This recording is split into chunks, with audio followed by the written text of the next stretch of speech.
Comment vous réagissez à ces articles qui vous accusent de plagiat au prétexte que vous avez pris 5 lignes sur la mouche, 5 lignes sur la police dans la ville de Beauvais également, sur Wikipédia ou sur des documents ou sur des sites internet officiels? Le principe du tentative de brouillage, documents réels, fiction,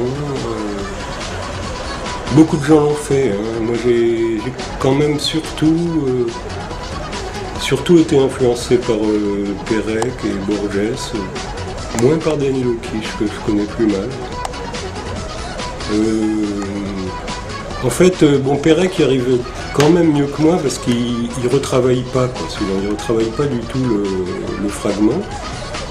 Et à chaque fois, ça crée un décalage linguistique assez fort.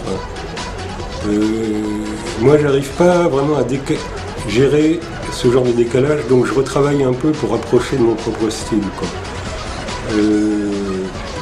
À l'inverse, j'arrive bien, je trouve, à faire de fausses notices Wikipédia ou de faux articles de journaux, comme dans le cas de Patrick Kéchichian. J'aime bien ces faux articles. Un peu forcés, mais pas mal. Et la fausse notice de Wikipédia sur Jean-Pierre Pernaut, je trouve qu'on y croit tout à fait. Donc oui, ça fait partie des méthodes de la littérature depuis assez longtemps quand même. Donc je vois pas ce qu'il y a à dire à ça, Mais c'est peut-être simplement la technique de l'insulte, c'est-à-dire on met un très gros mot, genre plagiat, et on se dit même si c'est ridicule comme accusation, il en restera toujours quelque chose.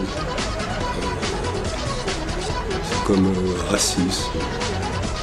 Donc, rien que le fait de prononcer le mot, on se dit il en restera toujours quelque chose, ça peut toujours un peu l'humilier.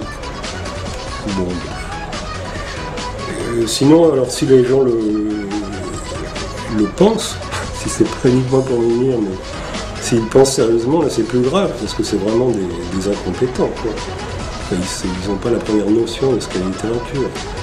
Donc ils en parlent même pas, dans ce cas-là c'est plus simple, Mais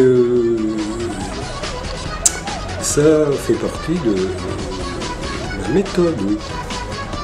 Parce que nous avons reparlé, donc comme je disais, la notice de type encyclopédique n'est pas le plus dur.